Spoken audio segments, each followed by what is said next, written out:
Flosstube, it's Arlene here. It's Friday, October 22nd, 2021, including the year now. And let's see if third time's the charm. This is the third time I've started the video. I didn't get very far, but for different reasons, I stopped and needed to restart. Let's try this here. Welcome.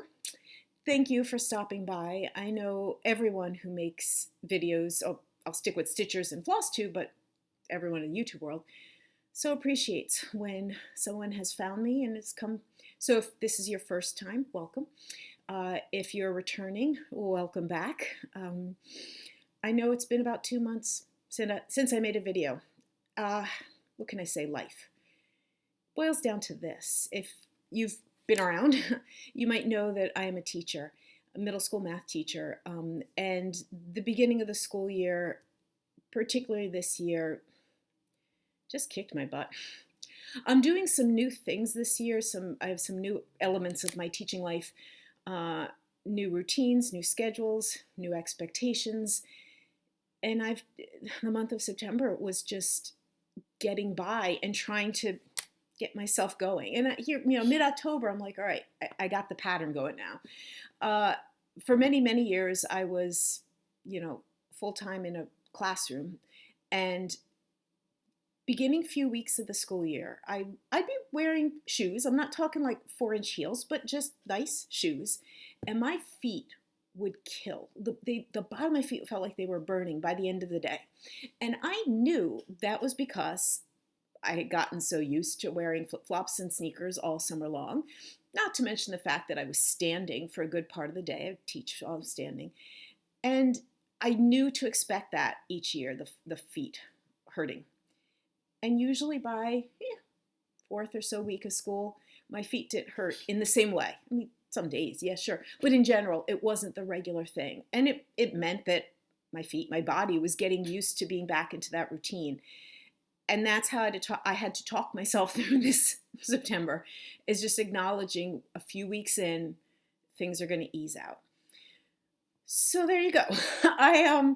I know the last time I was here, I was sharing my releases for the expo that was happening at the end of August.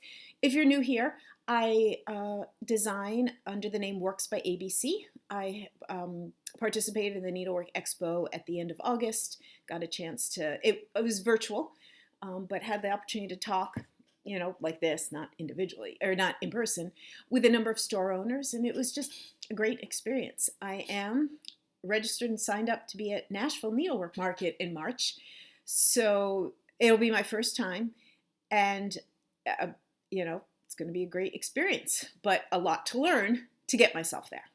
Okay, let me jump in. I've got a list. As always, I'm thinking, this isn't going to take too long, but you already know how long it's taken.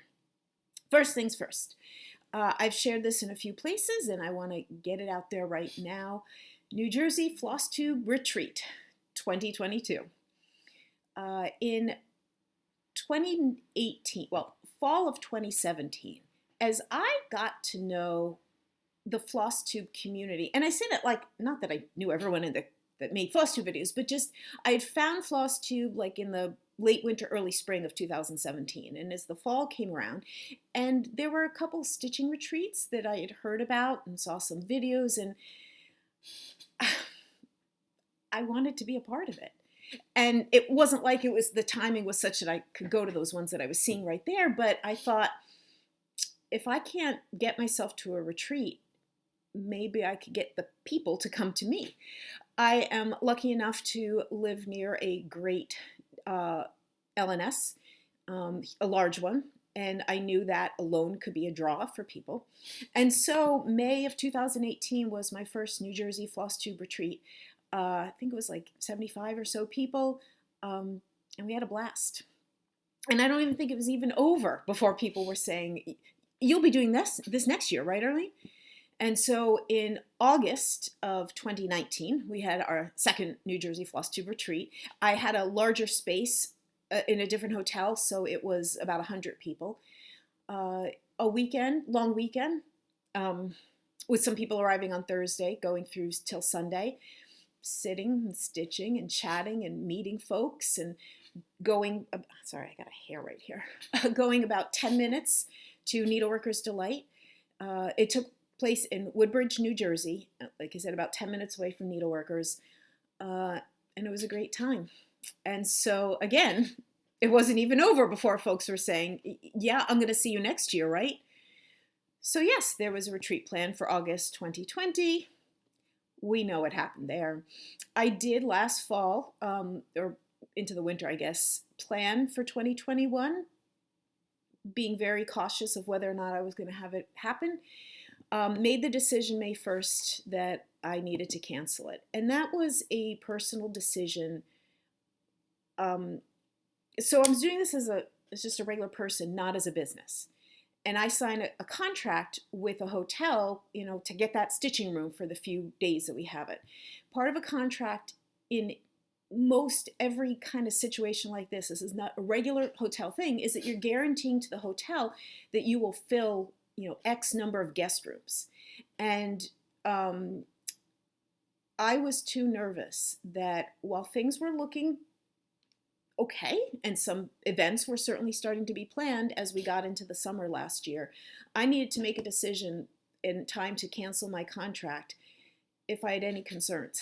And my biggest concern was people telling me at that time, yes, I'm ready, I'm going to do this, and then canceling on me last minute.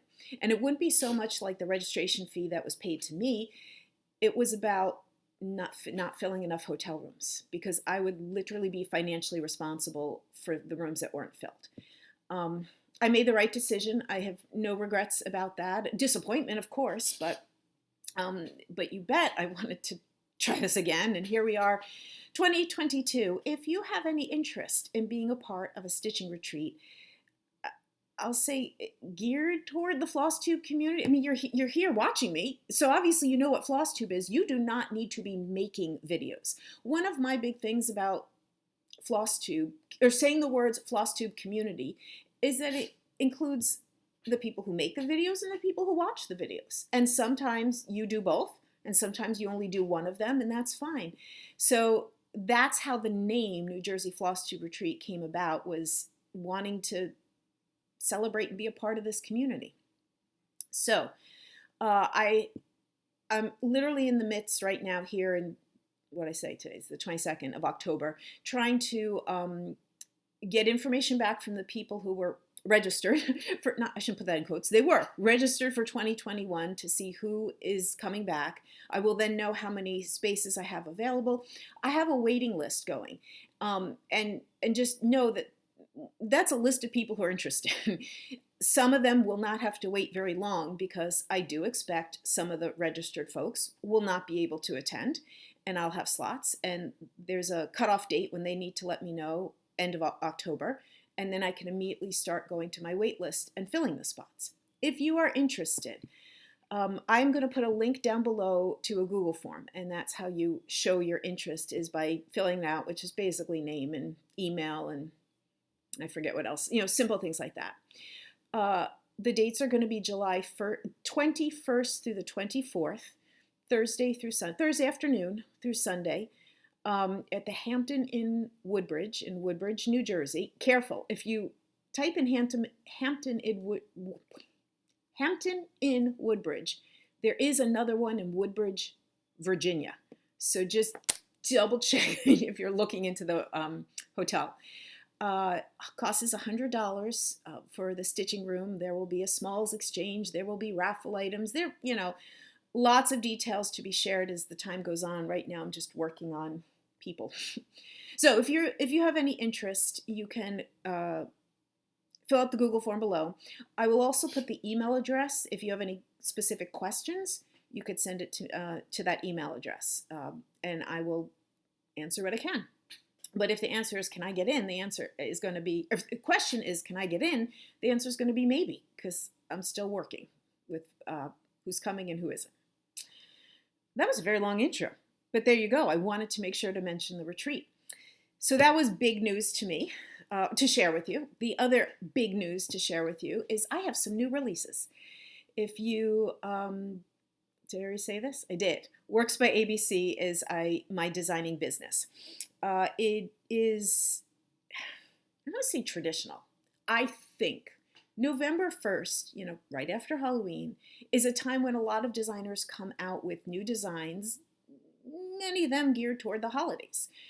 And so I'm just like a couple weeks ahead in terms of when I'm doing this video right now. Hoffman, the distributors, hopefully, should have my patterns in time to be out right around November 1st. But you all, by watching this, are getting a sneak peek. So, first of all, I am not, in general, a holiday stitcher. I don't think I've ever stitched anything Halloween or 4th of July or Easter. I've done like wintry things. I'm trying to think, even as a gift, have I done anything that's Christmas? And I don't think so. But I do celebrate Hanukkah, and I am aware that those who celebrate Hanukkah sometimes are actively looking for things to stitch on to have as decorative pieces around their home. So this year, I've some other Hanukkah designs from the past 2 years. These are my designs for this year. If you know any Hanukkah songs, you might know I have a little dreidel. I made it out of clay. And you might know Hanukkah, oh Hanukkah, come light the menorah. Both of these are songs that, doing the research, are about 100 years old. There's Yiddish versions. There's a little debate on which came first for one of them. It doesn't matter. And so generations, literally generations of folks know it and pass them on to their kids. I just thought I would commemorate, honor the songs by making these.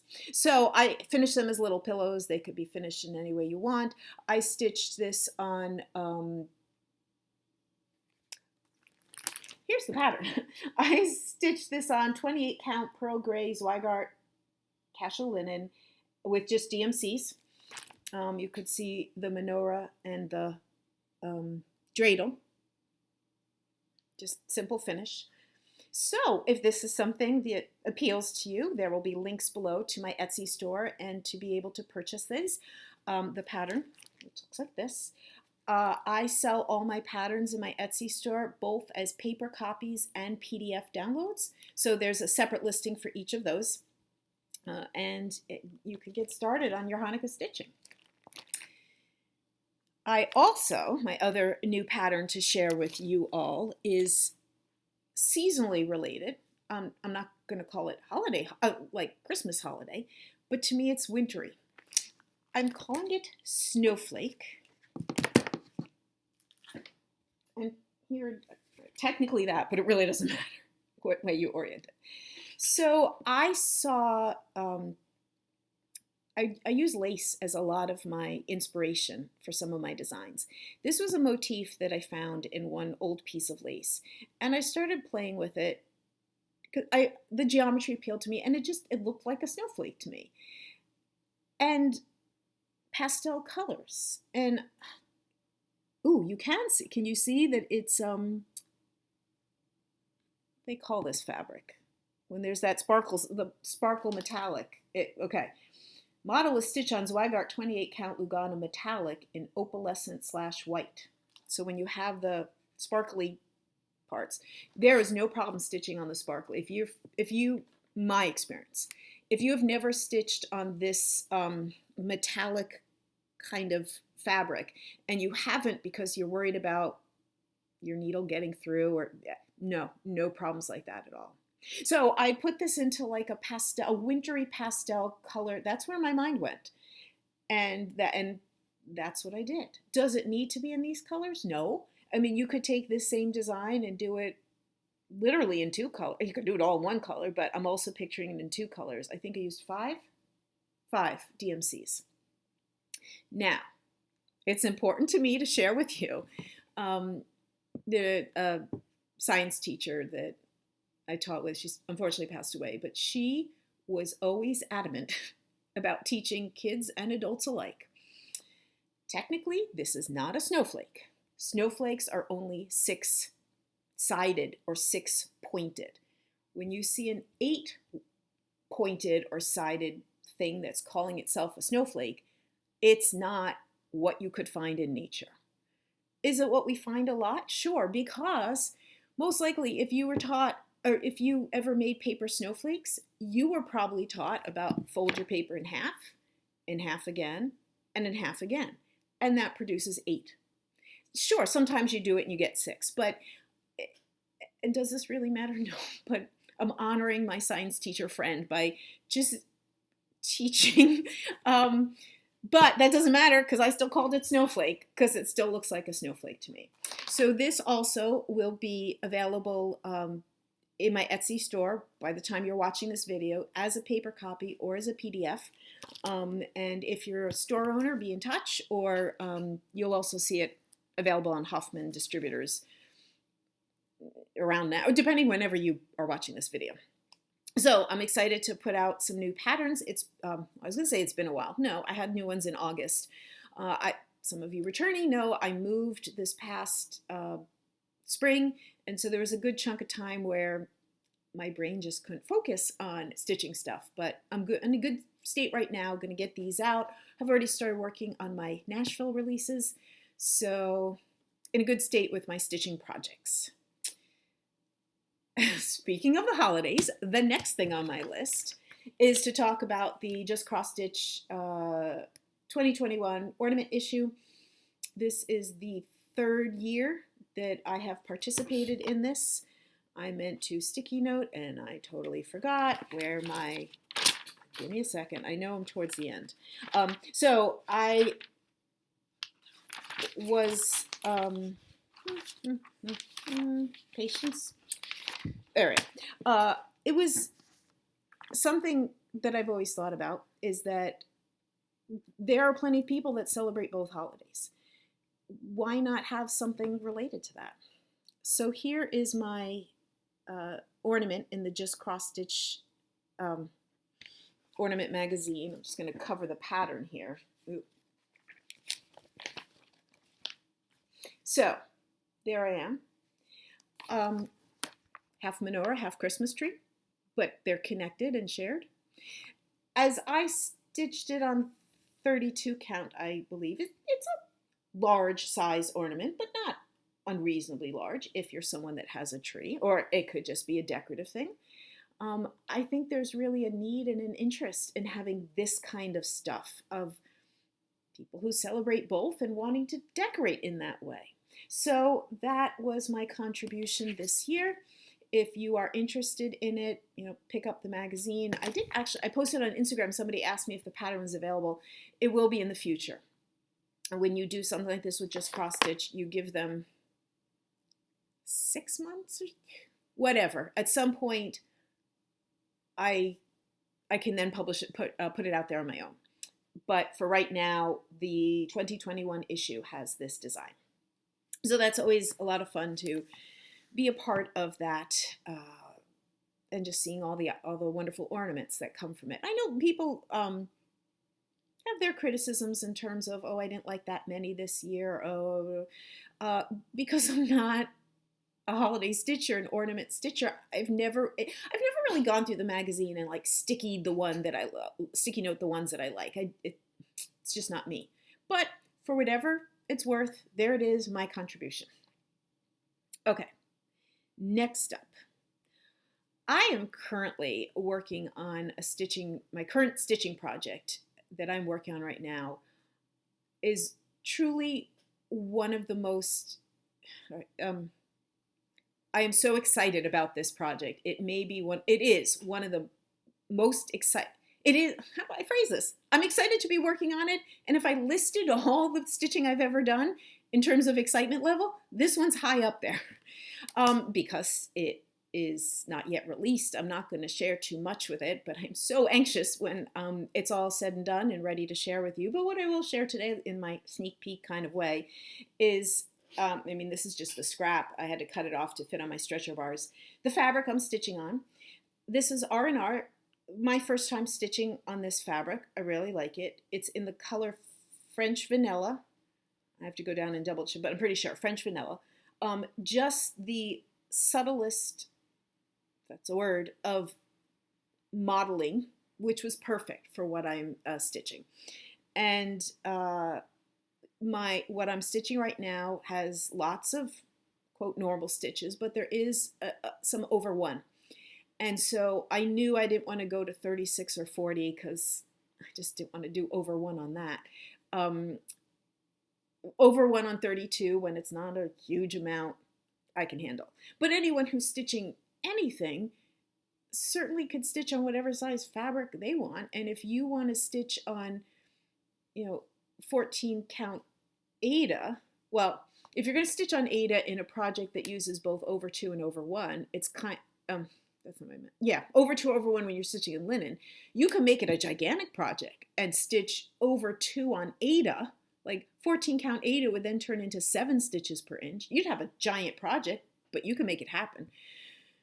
Way off track there. I'm a math teacher, did I say that? So anyway, all to say is, whenever you're stitching something that has over 2 and over 1, and you're consciously making a fabric decision because of that over 1 stitching, just know you have options. So, little sneak peek. And also, I have posted a couple things on Instagram, just little tidbits. So keep following me, WorksByABC. I'll do a link below. And there might be other little sneak peeks that will be showing up over the next bit of time. All right, next on the list, because a good portion, 95% of my stitching these days are working on my own designs, and most of the time I don't want to share a design until it's out and ready to be purchased by you. I don't have a lot of my current stitching ever to share on a Flosstube video, but what did I say, 95%? So 5% of the time there might be something, and I'm going to share with you something. Back in August, when the Needlework Expo was happening, I knew I'd be sitting in front of my computer, because it was virtual, for a number of hours for those 3 days with empty time. I mean, waiting for a store owner to come in to my booth. And I had a couple of project ideas. Actually, I had my color thesaurus project, but I just got it in my head to start something new. I have a list going. I mean, I should do that in a Flosstube video, not today. A list going of projects I would like to do that are not my own cross-stitch designs. And all of those projects are not cross-stitch. I know there's a hardanger on there. I know there's a canvas work on there. This is on there, which is a black work. So it's from Inspirations magazine. And it's called Black Beauty, which is a rose. And I don't even know how old this magazine is. Inspirations doesn't put a date on their magazines. It's just issue. Oh no, I take that back. It's 2017, issue 95. If you're interested. One of the things that so intrigued me about this blackwork design is that it was one consistent stitch, and the effect is completely done with the thread weights. So there's 5, I think the pattern calls for 6, but I'm only using 5 different weights of thread. And so it's a really thin thread there, but a really thicker thread there. And the instructions are minimal, shall we say. So there's a lot of kind of figuring it out on my own, and it's just having fun. So I was actually stitching on this during some of the Needlework Expo time. So I got a couple of petals done. I can picture when, I'm not going to say if, when this is finished, there might be going back and, is this too much white space showing? Do I need to fold in a little bit more? There'll be some of that. This is a 40 count linen that I just had. You can see that's just pink, sewing thread. That's how I chose to do the pattern. Other people will literally pencil it on. I was concerned about all those other ways to mark it that I would not be able to cover the markings. So this is how I chose to do the transfer of pattern. So this is a very different kind of black work. Not very different. It is a different kind of black work than a lot of other black work pieces that I've done and designed because of the way it's like a filling stitch and it's all repeated. If you are interested, here are the threads. All right, I'm using using a bunch of threads. If anyone is genuinely interested in what my 5 different threads are, I'll take this apart. Gutermann silk, Gutermann cotton, YLI silk, which is a super, super fine, YLI 100. I'm using Anchor just because I had it on hand as opposed to DMC, whatever, and then a Splendor silk. It's cotton and silk. That wasn't the issue. It was about thicknesses. So if anyone's interested in knowing more about that, just let me know and I can share those details. Coming up in December, yes, is the registration for a class that I am doing through EGA. EGA stands for Embroiderers Guild of America. There are chapters all over. There are groups that meet in person. Many of those in-person groups went virtual. EGA, like everyone else, has discovered the benefits that existed, that came about. So they've been doing monthly or bi-monthly lecture series, which is awesome. So somebody else could talk about the benefits, complete benefits of EGA. I've been a member for a long time, with basically being a member at large. I technically belong to a group, and I've very rarely done anything with the group.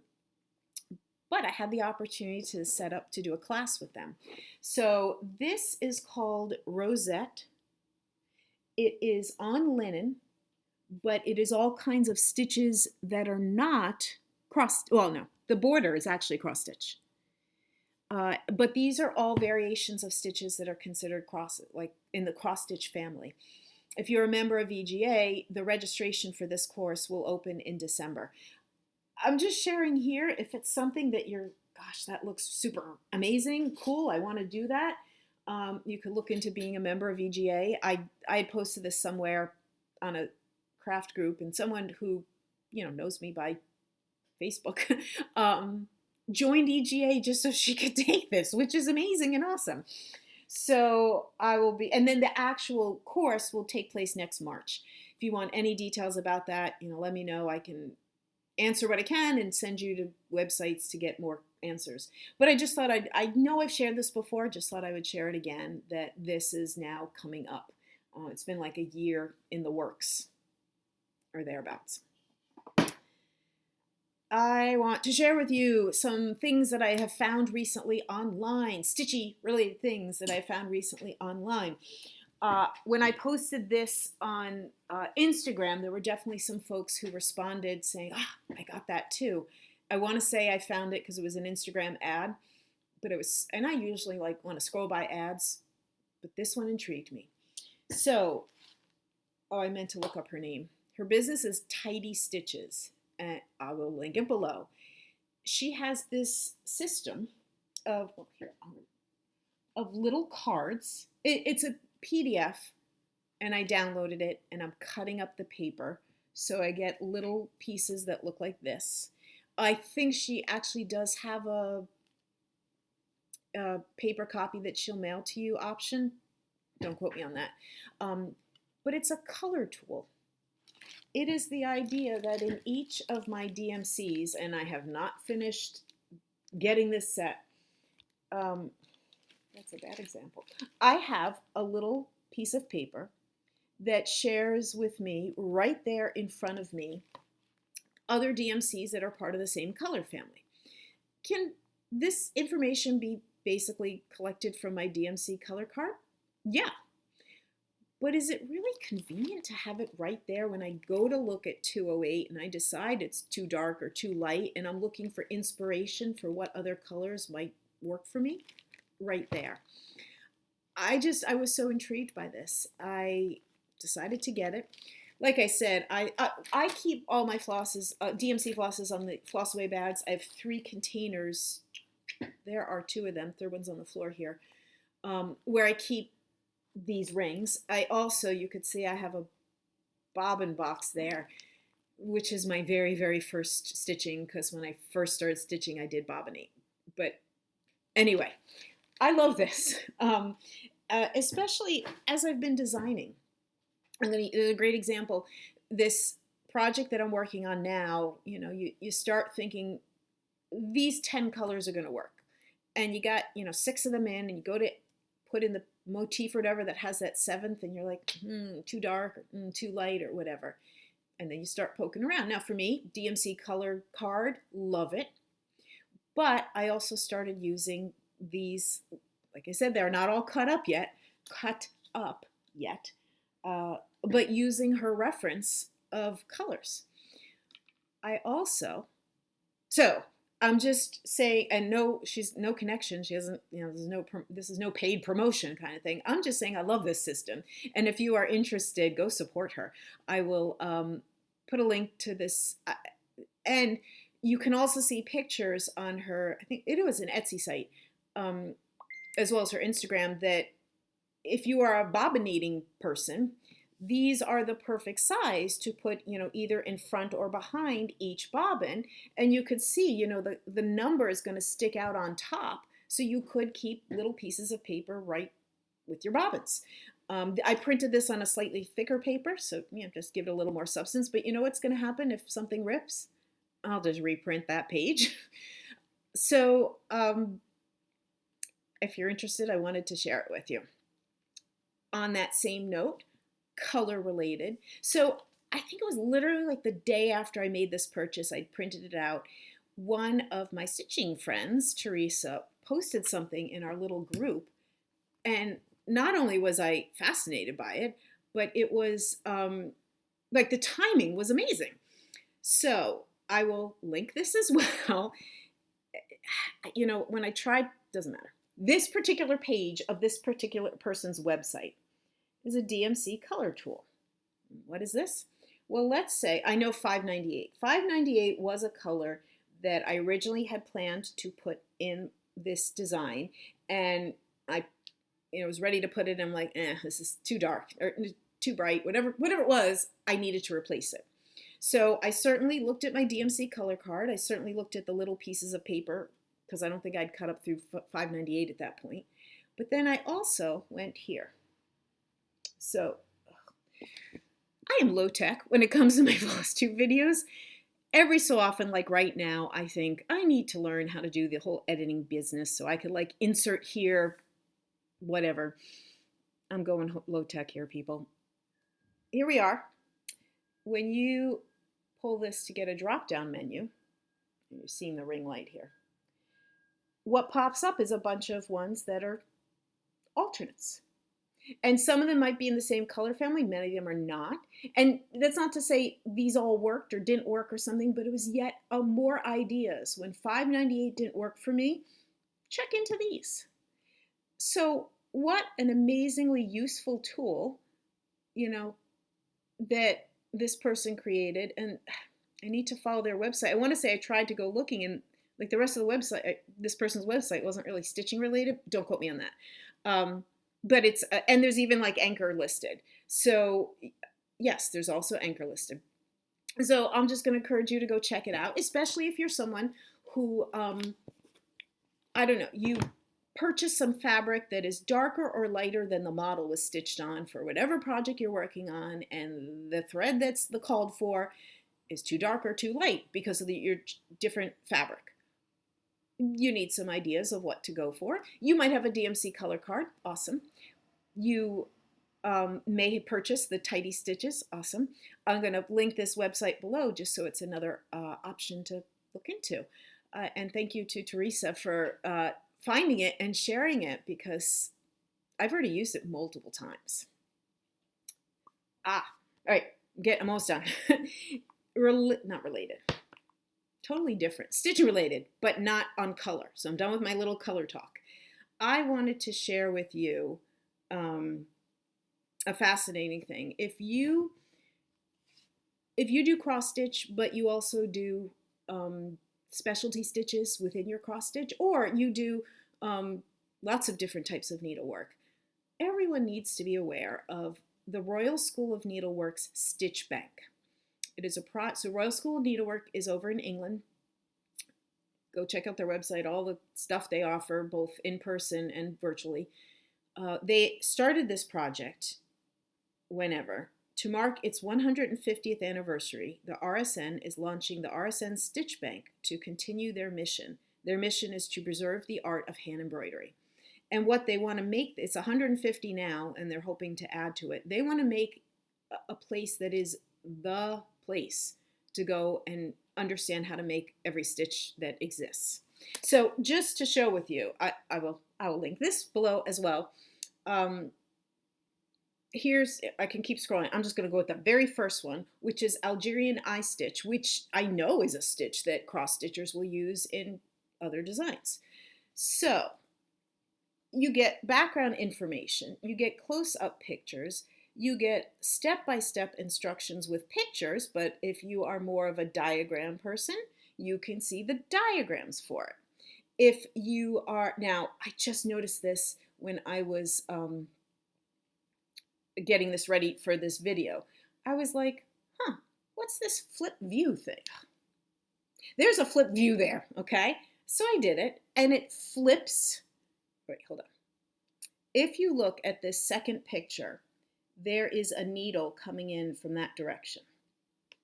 There you go, it's bigger. But if you do flip view, it's coming in from the opposite direction for left-handers. I mean, that's what I believe the reason why the flip view is there. So and hey, if you're a left-handed stitcher, go check this out and report back how helpful it was, for finding any particular kind of stitch. There is a video for each of these. There's all kinds of categorization. There's references. You can't see anything I just showed you, but just trust me on that and then go check out the website. I just wanted to point it out because I think it's an amazing resource that has been developed, and they want to make it a work in progress always. The grand scheme is every stitch that exists out there will eventually become an entry in their stitch bank. So go check it out. The very last thing is an important one. I talked about this in my last video, but I wanted to mention it again. My friend Tonya is participating in a contest. She works for ARC Mid-Hudson, which works with developmentally disabled adults and children. I've got that right. And does really important work. There are ARCs, A-R-C, all around the country. The one that she works for is in the running for a contest to win a $25,000 grant. And all you need to do is click a button on Facebook. You're not even giving a name, you're not giving any information, but she wants to make this happen for her organization. So I'm just spreading the word again. I will put more information. There's going to be a lot down below today.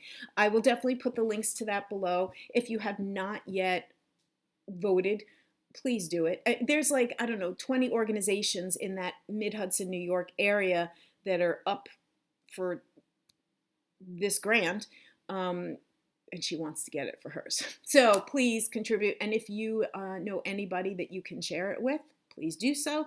If you're someone who does Flosstube videos and is willing to make a comment about on your video, please do so. Now, it's been going on for a few months, and it ends October 31st. So, end of October. So if you're watching this video in this next week or two, great. If you're watching it after then, too late to vote. But there you go. Wanted to definitely make a plug for her. So a variety of things I've shared today. Thank you so much for sticking with me. I love this community. I love being a part of it. We all have our real lives. We all have times where you can't watch too many videos because you're too busy with math class planning and so on. But I'm so glad that I found this 3.5 years ago and that I'm a part of it and that you all are here cheering me on by being here. All the things, the like, comment, and subscribe business always helps with all the YouTube algorithms because, I want to find new people and I want new people to find me, and that's the way we make it happen. So, it's a beautiful day outside, afternoon there. I would love to go sit outside while this is uploading and everything. I hope you have a great day and a great week and a great whatever, and I'll see you next time. Bye.